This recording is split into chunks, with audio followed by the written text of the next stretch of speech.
You'll be glad to hear that there's a prequel miniseries in development.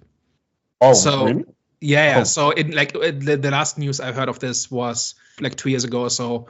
It was announced that a prequel series with a younger Miss Sophie, the younger James, was being done. I don't know if they did it.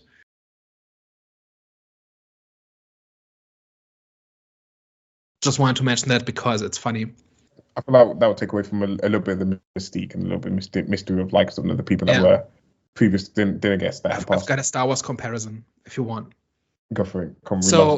So like it wouldn't be a complete video without a Star Wars comparison. This is like the Clone Wars, where all you need to know about the Clone Wars is said in that scene where Obi-Wan talks to Luke about Anakin, right? About how they used to be friends and they fought together in the Clone Wars.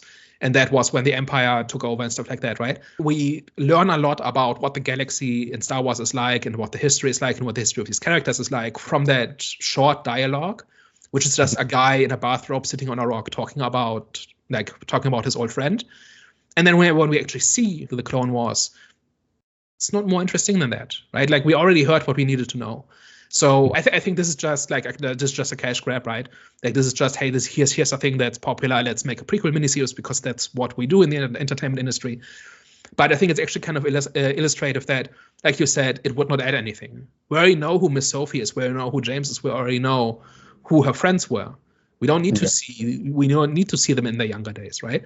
Just from a pure storytelling perspective, it's completely redundant because everything we know about these characters is already said in the original sketch, and it fits in its place perfectly. And there's nothing you can do to enrich that or make that more interesting. No, agreed.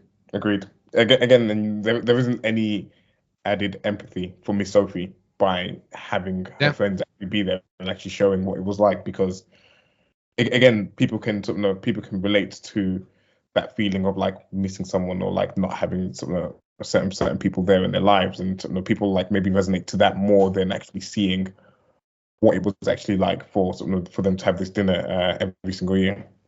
Yeah, and we know what her friendship was like, right? Like with these guys, there's nothing to add to it.